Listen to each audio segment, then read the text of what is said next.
O sol poente de Faro tingia o céu de laranja flamejante, como se o próprio Deus estivesse a derramar vinho do Alentejo sobre as ondas do Atlântico, quando Sofia ouviu o grito que lhe gelou o sangue nas veias.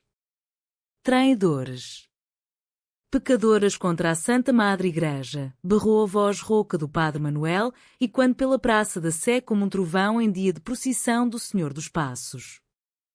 Sofia, com o coração aos saltos, viu Ana ser arrastada pelo braço pelo seu próprio pai, o rosto dela pálido como a cal das muralhas antigas, os olhos implorando por salvação num silêncio que doía mais que qualquer fado chorado. Naquele instante, o mundo de Faro, com suas ruelas de azulejos azuis, o cheiro a sardinha assada e o canto das gaivotas, desabou sobre elas como uma onda traiçoeira, revelando o abismo entre o amor que florescia em segredo e o peso das tradições que as sufocavam. Como é que uma amizade de bancos escolares, tecida com risos partilhados e olhares furtivos, chegara a isto? Sofia apertou o lenço bordado que Ana lhe dera no último São João, sentindo o bordado de cravos vermelhos queimar na palma da mão, e jurou para si mesma: eu vou salvá-la, nem que o mar de Faro me engula inteiro. Era no outono de 2018 que tudo começara, sob as folhas douradas das laranjeiras do Jardim Manuel Bivar, onde as raparigas de Faro se reuniam para devorar pastéis de nata roubados das confeitarias da Rua de Santo António. Ana era a filha perfeita da família Rodrigues, com os seus cabelos castanhos ondulados que dançavam como as ondas da Ria Formosa e olhos cor de azeitona que pareciam guardar os segredos das grutas de Benagil. Aos 17 anos, vivia na sombra do pai, o Sr. João Rodrigues, um pescador viúvo que comandava a Irmandade de Nossa Senhora da Conceição com punho de ferro e rosário na mão. A casa deles, uma vivenda modesta na moraria com vista para o arsenal, cheirava sempre a alho e coentros, e as noites eram preenchidas pelo som do fado de Amália e quando no rádio antigo, misturado com as preces da avó Maria, que contava histórias de santos que castigavam os pecadores com pragas de gafanhotos. Sofia, por outro lado, era o vendaval que agitava as águas paradas de Faro. Com cabelos pretos lisos como a noite sem lua e um sorriso que iluminava mais que as luzes da feira da abóbora, viera do Porto 2 anos antes, fugindo da agitação da Invicta para o sossego algarvio. A mãe, uma artista de rua que pintava azulejos com motivos de chávega, a pesca tradicional à rede, instalara-se numa casa de pescadores perto da doca de Faro, onde o ar salgado se misturava com o perfume de jasmim das trepadeiras. Sofia, com 18 anos recém-completados, era a rebelde da turma no Liceu de Faro, questionava os professores sobre o porquê das procissões serem só para homens e, nas pausas do almoço, desenhava nos cadernos margens cheias de corações partidos inspirados nas baladas de Marisa. O encontro delas não foi coisa de destino romântico, como nos romances de José Saramago que a avó de Ana lia em voz alta nas tardes quentes. Foi num dia chuvoso de setembro, quando o céu de Faro, geralmente azul como o manto da Virgem, desabou em trombas d'água que transformavam as ruas em rios de lodo. Ana escorregara na calçada irregular da Rua do Alportel, o seu vestido de chita, herança da mãe falecida, encharcado e a mochila espalhando livros de história pela poça. Sofia, que passava de bicicleta com um impermeável amarelo vivo, parou abruptamente, a roda dianteira mergulhando na água. Oh rapariga, estás a tentar nadar para Lisboa ou quê? Riu-se ela, estendendo a mão sem hesitar. Ana, vermelha como os tomateiros do quintal do pai, aceitou a ajuda, sentindo pela primeira vez o toque de outra alma que não cheirava a peixe seco ou a incenso de missa. Daquele tropeção nasceu a amizade, florescendo como as amendoeiras em flor na primavera algarvia. Passavam as tardes no café à brasileira, na Baixa de Faro, onde o aroma a café galão se misturava com o burburinho dos velhos a jogar dominós e a discutir o preço do atum. Ana contava histórias da infância, de como o pai a levava à Ria Formosa para ver as flamingos cor-de-rosa dançarem no amanhecer e como sonhava em ser professora para ensinar as crianças sobre as rainhas de Portugal, como de Filipa de Lencastre, que tecera alianças com o coração. Sofia, com os olhos brilhando como as estrelas sobre o cabo de São Vicente, partilhava os seus desenhos, esboços de Faro vista do céu, com as catedrais como joias e o mar como um manto de safira. Sabes, Ana, o amor é como esta cidade, bonito por fora, mas cheio de cantos escondidos onde o vento uiva segredos, disse ela uma vez, enquanto traçava o contorno do rosto de Ana no vapor do copo de chá. As aulas no liceu eram o seu refúgio. Sentavam-se juntas na sala de português, onde a professora, uma senhora de cabelos grisalhos e jale de lã, recitava Camões com a paixão de quem viveu os Lusíadas na pele. Amor é fogo que arde sem se ver, murmurava Ana, citando o verso, e os seus olhares cruzavam-se por cima dos livros, um segundo a mais que o necessário, fazendo o coração de Sofia bater como o tambor da procissão do Corpus Christi. Fora da escola, exploravam o faro como duas aves migratórias. Subiam à colina do Carmo para admirar os ossos dos frades na capela, rindo nervosamente do macabro, ou passeavam pela marina, onde os barcos de chávega balançavam como berços, e sonhavam com viagens a Lisboa, à feira popular, longe dos olhares julgadores da vizinhança. Mas Faro, essa joia do Algarve, era uma prisão disfarçada de paraíso. A sociedade ali, tecida com linhas de catolicismo devoto e tradições pescatórias, via as mulheres como guardiãs do lar, casadas cedo com homens de mãos calejadas pelo mar. O pai de Ana, com a sua rosário pendurado no pescoço como uma âncora, repetia nas refeições: mulher boa é aquela que reza e cozinha, não que vagueia como gaivota sem ninho. A mãe de Sofia, mais livre como o vento do levante, incentivava a filha a voar alto, mas até ela sussurrava avisos. Cuidado, minha flor, que as rosas de Faro têm espinhos envenenados pela inveja. O crush veio devagar, como o nascer do sol sobre a barra do Arrochelo.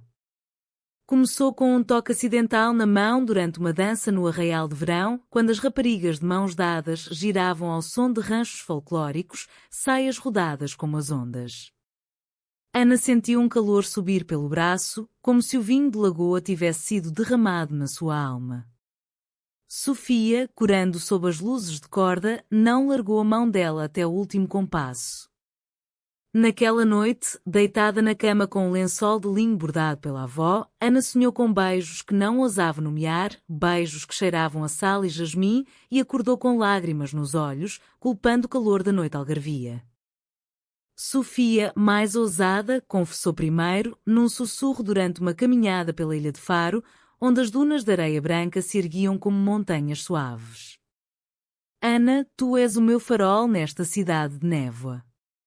Quando estou contigo, sinto que posso enfrentar o mar inteiro. Ana, com o coração em chamas, respondeu apenas com um abraço, os corpos colados como conchas na maré baixa. Dali em diante, o amor tornou-se um segredo guardado como o tesouro dos piratas nas grutas de Lagos, olhares trocados na missa dominical, bilhetes escondidos em livros de Eça de Queiroz, passeios noturnos pela muralha onde o luar as banhava em prata e promessas sussurradas de um futuro em Lisboa, longe dos sinos da sé que tocavam como juízes. Mas os segredos em Faro têm asas curtas. A avó de Ana, com os seus olhos de águia treinados nas confissões da igreja, notou o brilho novo no rosto da neta. Menina, esse rubor não é de sol, é de pecado, murmurou ela uma tarde, enquanto pelava figos no quintal. Ana negou, mas o medo instalou-se como a maresia nas paredes brancas.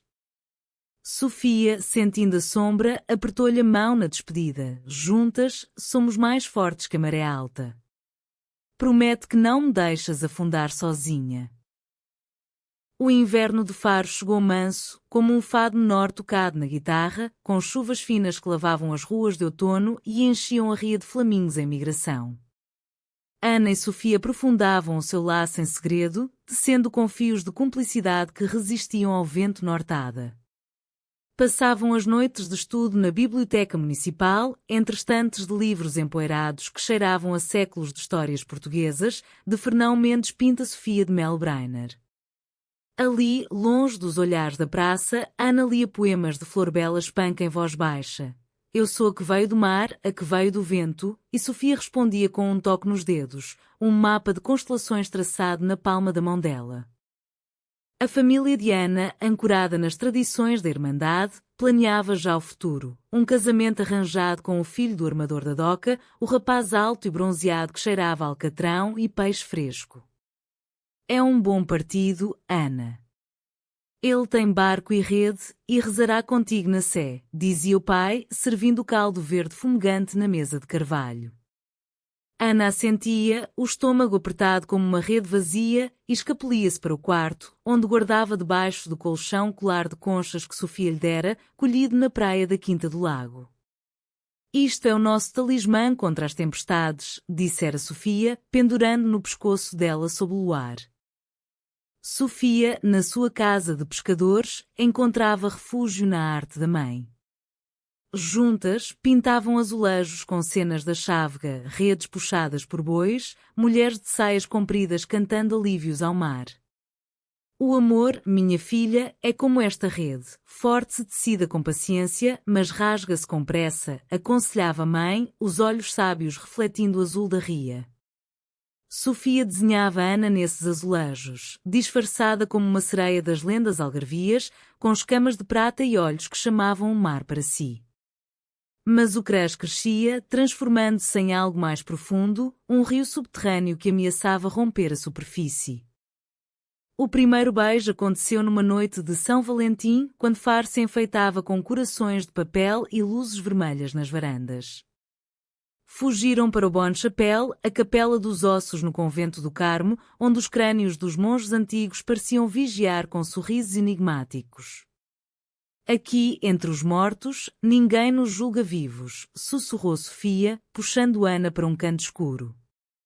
Os lábios delas encontraram-se suaves como pétalas de laranjeira, um selo de promessas que o mundo não compreendia. Não houve fogo devorador, apenas uma chama quieta, como o lume de um lar em noite de ventania, aquecendo as almas frias pelo medo. Ana chorou depois, não de arrependimento, mas de alegria pura, como se o Espírito Santo tivesse descido sobre ela num milagre particular. A partir daí, o amor tecia-se em rituais secretos, piqueniques na ilha deserta, onde comiam figos maduros e contavam estrelas como os antigos navegadores, ou danças imaginárias na sala vazia da casa de Sofia, ao som de fado vadio gravado em disco de vinil, os corpos movendo-se em harmonia como as gaivotas em voo. Sofia ensinava Ana a pintar e as mãos delas, manchadas de azul e ocre, entrelaçavam-se em silêncios cheios de palavras não ditas. Tu és a minha musa, Ana, a rainha do meu reino de areia, declarava Sofia, e Ana, ruborizada, respondia com um verso de Pessoa. Tenho em mim todos os sonhos do mundo. Mas o bicho-papão da sociedade espreitava. No liceu, os rumores começavam a sussurrar como o vento nas oliveiras, a Sofia moderna demais, e a Ana anda distraída como quem sonha acordada. Uma colega, a invejosa Maria do Carmo, filha do farmacêutico da Rua Misericórdia, via-as rir juntas no recreio e torcia o nariz. Elas são como Eva e a serpente, vão cair na tentação, confidenciou ela à prima durante a catequese. O padre Manuel, com a sua batina negra e olhos de falcão, ouvia confissões que pingavam veneno, pais preocupados com influências modernas das grandes cidades, mães que rezavam rosários extras pela pureza das filhas. O conflito irrompeu numa tarde de março, durante a Feira do Livro na Praça de Touros. Ana e Sofia, de mãos quase tocando por baixo da banca de livros, folheavam a cidade e as sessões de Agostina Bessa Luís, sonhando com narrativas de mulheres fortes. Foi então que o pai de Ana apareceu, o rosto endurecido como a rocha da Ponta da Piedade. Ana, para casa. Agora. E tu, rapariga do norte, afasta-te da minha filha antes que o diabo te leve. Sofia recuou, o coração batendo como o sino da sé ao meio-dia, mas Ana, pela primeira vez, ergueu a voz. Pai, ela é a minha melhor amiga. Nada mais. O olhar dele, cheio de decepção e medo antigo, cortou mais fundo que qualquer navalha de barbear o bigode grisalho. Naquela noite, Ana chegou a casa com o peso do mundo nos ombros. O pai, sentado à mesa com uma garrafa de medronho meio vazia, esperou-a com a Bíblia aberta no Êxodo. O Senhor castiga os que se desviam do caminho reto, filha. Ouves as histórias da tia Rosa, que fugiu com aquela mulher de Lisboa? Acabou sozinha, louca, a mendigar na Rua do Carmo. Ana, as lágrimas correndo como chuva de inverno, jurou inocência, mas o pai impôs regras. Nada de saídas sem ele, missas diárias e distância de amigas perigosas. Sofia, do outro lado da cidade, recebeu um bilhete por correio. Meu amor, o mar acalma, mas as ondas voltam. Aguarda-me. Os meses seguintes foram de tormento disfarçado de normalidade. Ana frequentava as aulas com o espírito ausente, como uma concha vazia na praia. Encontravam-se às escondidas, um aceno rápido na missa, um bilhete passado na fila do pão na padaria da Baixa. Sofia, ferida mas resiliente, pintava quadros de mares tempestuosos, com duas figuras minúsculas de mão dada contra o vendaval. O amor nosso é como o fado, dói, mas cura, escrevia ela nos diários que escondia debaixo das tábuas do soalho. O ápice da pressão veio no verão, com a festa da Nossa Senhora da Saúde na ilha de Faro. Toda a cidade convergia para a procissão de barco, com bandeiras azuis e brancas tremulando ao vento, e o ar cheio de hinos e cheira pão de milho. Ana, forçada pelo pai a desfilar ao lado do noivo pretendido, sentia o peito oprimido como uma rede apertada. Sofia, na multidão, via-a de longe, o vestido branco dela como um sudário de pureza falsa. Num momento de descuido, os olhares cruzaram-se, e Ana murmurou uma prece silenciosa: "Salva-me, Sofia, antes que me afogue nesta maré de mentiras." Mas o destino, caprichoso como o clima algarvio, preparava a ruptura. Uma noite, após um jantar de confraria onde o vinho correu solto, o pai de Ana encontrou o colar de conchas no quarto dela. "O que é isto? Presente de quem, sua ingrata?" Ana, acuada, inventou uma mentira fraca, de uma amiga da escola. Mas o pai, enlouquecido pelo medo do escândalo, o que dirá a Irmandade? "Somos Rodrigues há gerações." Trancou-a em casa e jurou: "Amanhã envias-lhe uma carta de despedida. Ou eu faço por ti, e Faro toda saberá."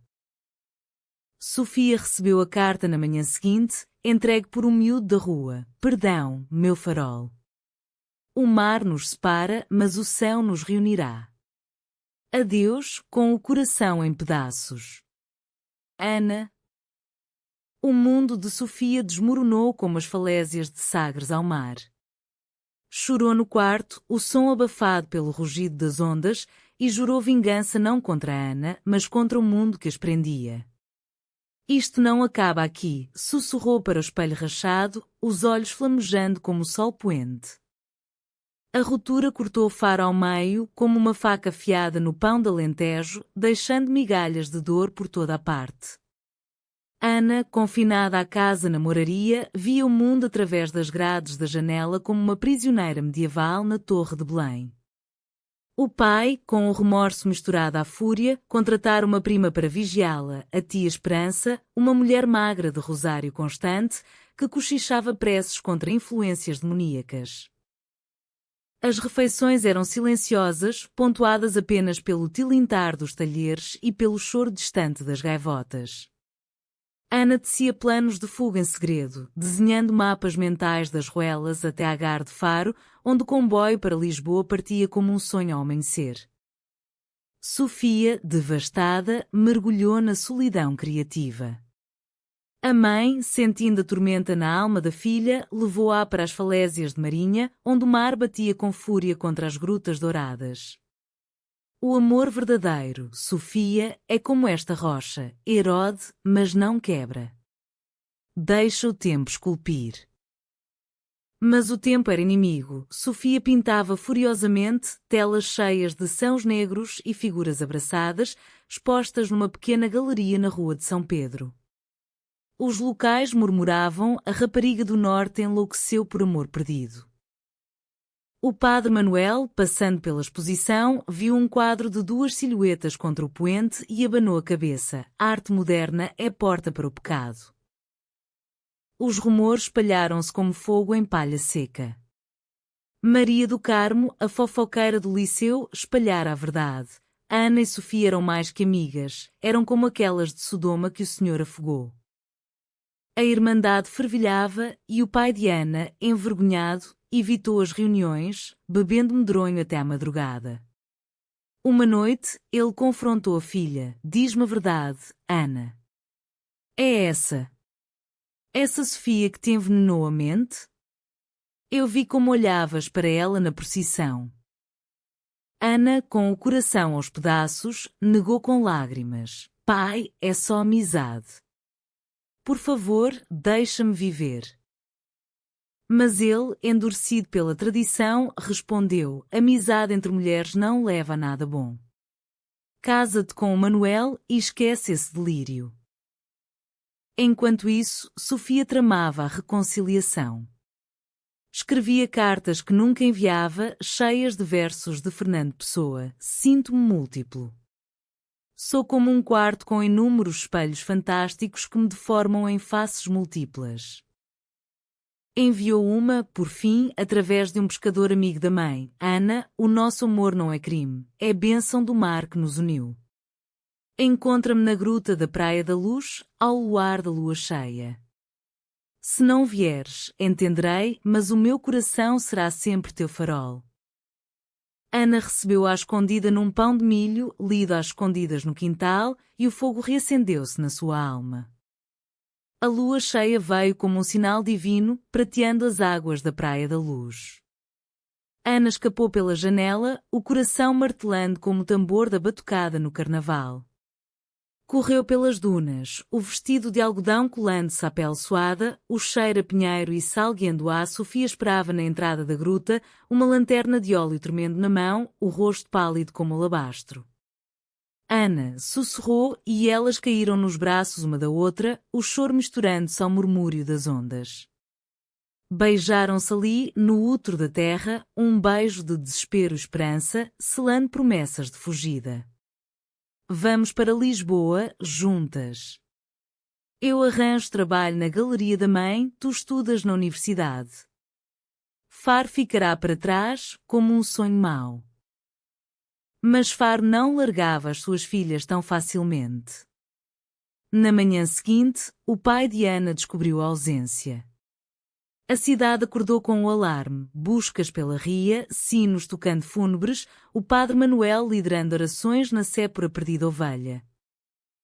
Maria do Carmo, farejando escândalo, espalhou que Sofia raptara Ana para vidas de pecado na capital. O noivo pretendido, o Manuel, furioso, juntou-se à caçada com um grupo de pescadores, as vozes ecoando como uivos de lobos. Ana e Sofia, escondidas numa pensão modesta perto da estação, tremiam de medo e excitação. Planejavam o bilhete de comboio, contando os escudos poupados em bicos de desenho de Sofia. Mas o destino traiu-as. Um vizinho da pensão, um velho devoto que as vira entrar de mãos dadas, denunciou-as ao padre. Eu vi, padre, elas pecam contra a natureza. O padre Manuel, com zelo fanático, alertou o pai de Ana, que chegou à pensão como uma tempestade, batendo à porta com punhos cerrados. O confronto foi um furacão emocional. O pai irrompeu no quarto, o rosto vermelho de vinho e raiva. Ana, levanta-te e vem. Esta bruxa do norte não te tocará mais. Sofia, protetora como uma leoa, interpôs-se. Senhor Rodrigues, o amor dela é puro, como o mar que o senhor pesca. Não a prenda em correntes de medo. Ana, chorando, suplicou. Pai, eu amo-a. Não como amiga, mas como alma gêmea. Deixe-nos ir. O pai, atônito, recuou um passo, o rosário caindo-lhe das mãos como uma âncora solta. Amor? Entre mulheres? Isso é abominação, filha. A igreja, a família, Faro toda nos amaldiçoará. A discussão ecoou pela pensão, atraindo olhares curiosos. Manuel, o noivo, chegou com reforços e a cena virou caos, gritos, lágrimas, ameaças de polícia. Sofia, vendo o pânico nos olhos de Ana, tomou a decisão. Vai com ele, Ana. Por agora. Eu espero. O nosso amor é mais forte que isto. Ana, despedaçada, foi arrastada para fora, o último olhar para Sofia um farol piscando no nevoeiro. Eu volto por ti, murmurou ela, enquanto o carro do pai as levava de volta à moraria. Sofia, sozinha no quarto vazio, caiu de joelhos, o sal das lágrimas misturando-se ao sal do mar que entrava pela janela aberta. Porquê, Deus de Portugal, porquê nos fazes sofrer assim? Gritou para vazio. Mas no fundo, sabia, a ruptura era só uma maré baixa, a maré alta traria a redenção. Os dias após a captura foram um purgatório particular para Ana. Trancada em casa como uma relíquia na arca da igreja, submetia-se a rituais de purificação impostos pelo pai, missas diárias na Sé, onde o incenso sufocava como culpa, confissões forçadas ao padre Manuel, que a bombardeava com salmos sobre a fornicação e o fogo eterno. Menina, o demónio entra pelas portas do coração.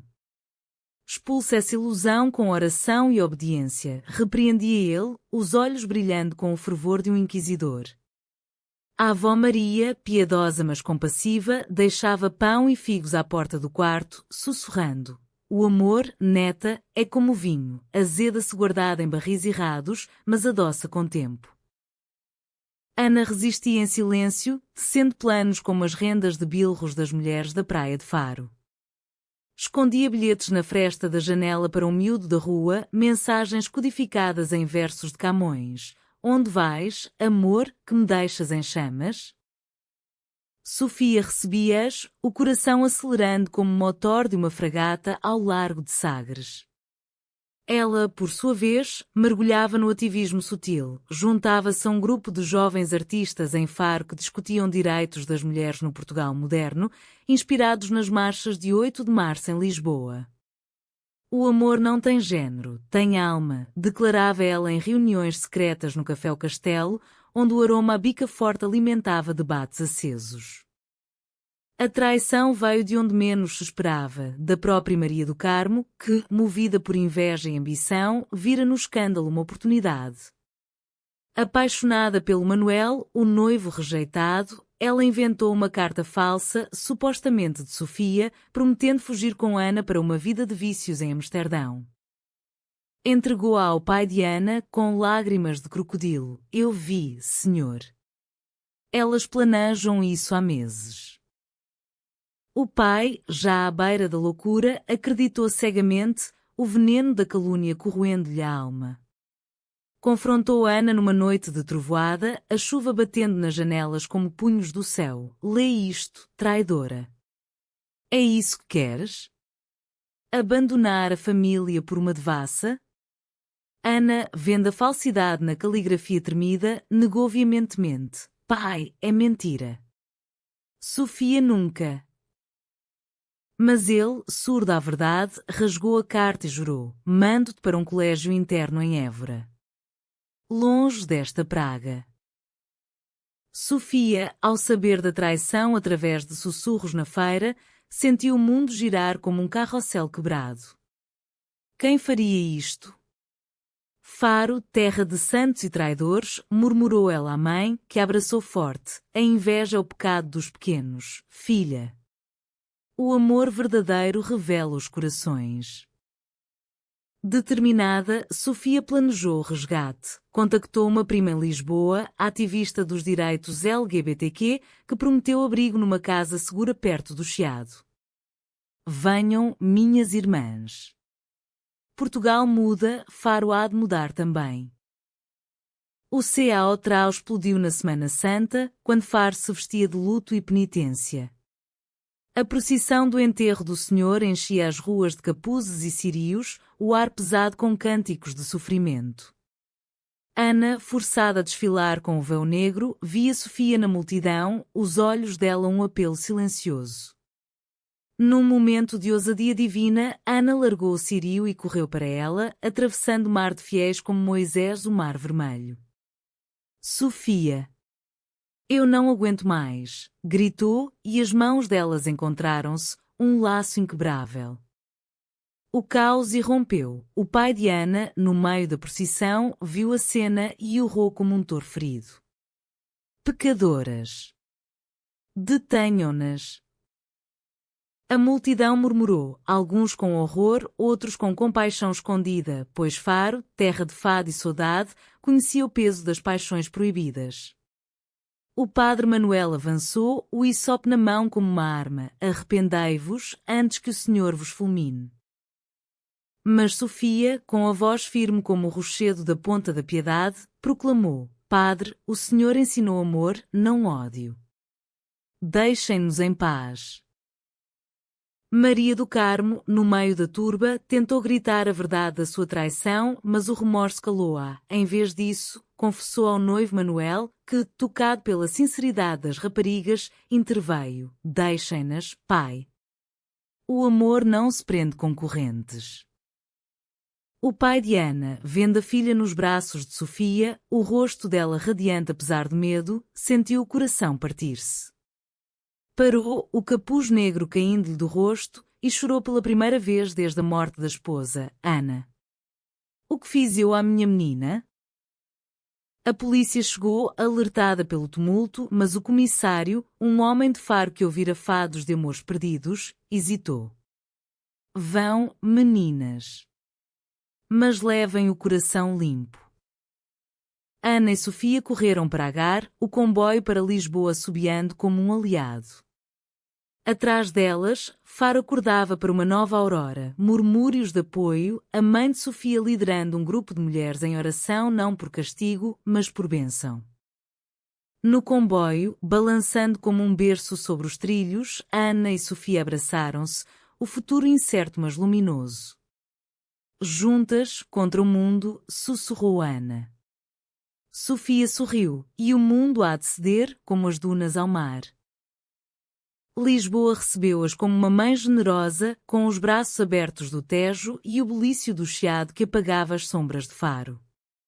A prima de Sofia, Inês, uma mulher de 30 anos com cabelos curtos e tatuagens de asas de gaivota, instalou-as numa casa partilhada no bairro Alto, onde o fado vivo ecoava das tascas e o ar cheirava pastéis de bacalhau fritos. Aqui o amor respira livre, como o vento no castelo de São Jorge, disse Inês, servindo chá de ervas colhidas nos arrozais do Alentejo. Ana, pela primeira vez em meses, dormiu sem pesadelos, o corpo de Sofia ao lado como um escudo contra as tempestades passadas. A adaptação foi um rio de altos e baixos, como o Douro em cheia.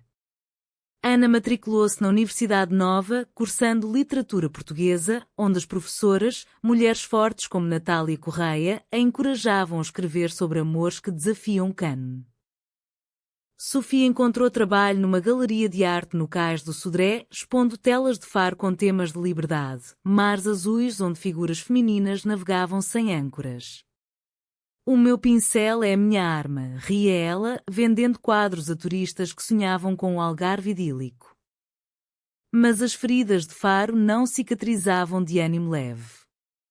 Ana acordava à meio da noite, suando frio, revivendo o grito do pai, pecadora. Escrevia cartas para casa, não de ódio, mas de perdão. Pai, eu amo-te, mas o meu coração escolheu Sofia. Reza por nós, não contra. O pai respondia com silêncio inicial, mas aos poucos, missivas curtas chegavam. A avó reza pela tua alma. Volta quando quiseres. Sofia, mais resiliente, enviava desenhos para a mãe, que os afixava na parede da casa de pescadores. Diz à cidade que o amor nosso floresce, como os amendoais em março. A pressão social seguia-as como uma sombra alongada. Em Lisboa, mais progressista, ainda havia olhares enviesados nas ruas. Casais de mulheres de mão dada provocavam sussurros em cafés tradicionais. Uma vez, num elétrico lotado rumo ao Lumiar, um homem idoso resmungou: no meu tempo, mulheres sabiam seu lugar. Sofia, com o fogo algarvio, rebateu: no seu tempo, Portugal navegava o mundo. Agora navega o amor moderno. Ana, orgulhosa, apertou-lhe a mão, sentindo o talismã do colar de conchas contra o peito.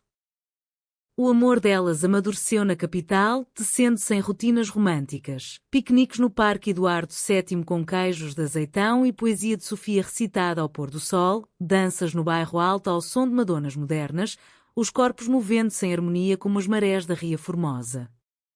Uma noite, no mirador de Santa Catarina, com o Tejo a brilhar como safira, Sofia ajoelhou-se, não com anel, mas com um azulejo pintado à mão. Casa comigo, Ana? Não perante a igreja, mas perante o mar que nos viu nascer. Ana, chorando de alegria, aceitou. Sim, minha sereia, para sempre. Entretanto, em Faro, a semente da mudança brotava.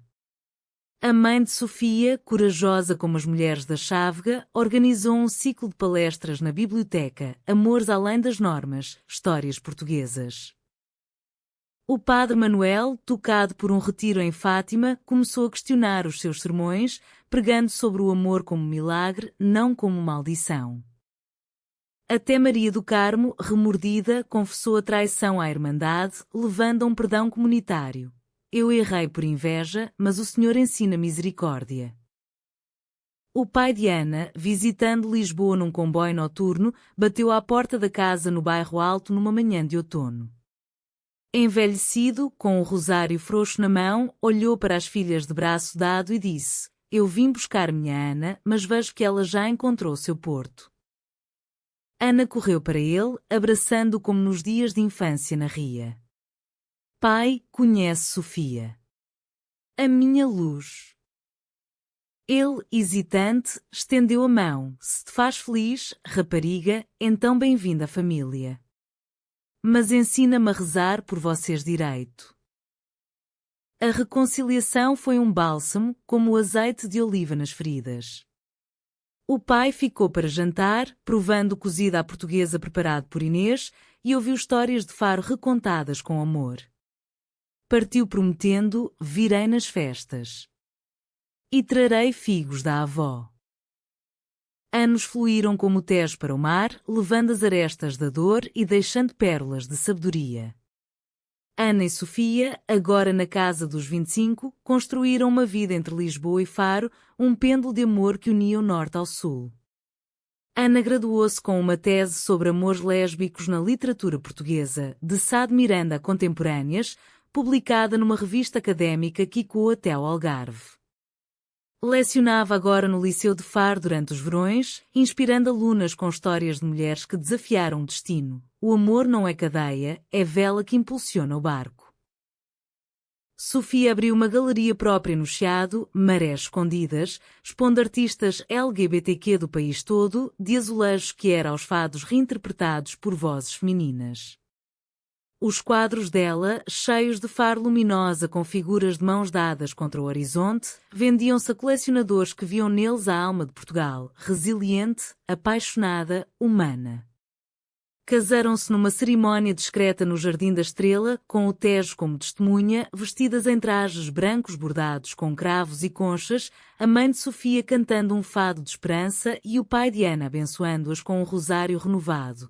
Que Santa Maria vos guarde, como guardou as nossas águas. Faro, transformada, acolhia-as de volta como filhas pródigas. A procissão da Nossa Senhora da Conceição agora incluía vozes de mulheres em igualdade e o padre Manuel, reformado mas sábio, pregava sobre o arco-íris no dilúvio, diversidade como graça divina. Maria do Carmo, redimida, tornara-se voluntária numa associação de apoio a jovens que era no Algarve, contando a sua história como lição: a traição nasce do medo, o perdão do amor. Numa tarde de verão, Ana e Sofia voltaram à Praia da Luz, a gruta onde selaram o pacto. Sentaram-se na areia, o sol poente tingindo o céu de laranja como no dia do grito que as separara. Lembras-te? Perguntou Ana, traçando corações na areia com um pau. Sofia riu, os cabelos pretos dançando ao vento. Como esquecer? Foi ali que o nosso amor venceu o mar. Abraçaram-se, os corpos entrelaçados como raízes de oliveira centenária, sentindo a proteção mútua que as salvara, o escudo de olhares cúmplices, de promessas sussurradas, de corações que batiam em uníssono contra as tormentas. O pai de Ana, agora avô honorário da comunidade, juntou-se a elas com a avó Maria, trazendo uma cesta de figos e pastéis de nata. Vede, Senhor, as tuas filhas reunidas, murmurou ele, e pela primeira vez, as preces dele incluíam Sofia pelo nome. A cidade de Faro, com as suas ruelas de azulejos e o canto eterno do Atlântico, sussurrava provações. O amor, afinal, era o maior tesouro das suas praias, mais valioso que o ouro dos mouros. E assim, sob o céu estrelado de Portugal, Ana e Sofia caminharam de mãos dadas para o futuro, prova viva de que, mesmo nas terras de tradição férrea, o coração humano, rico em emoção, romance e humanidade, triunfa com a proteção mútua, sendo uma tapeçaria eterna de luz e sal.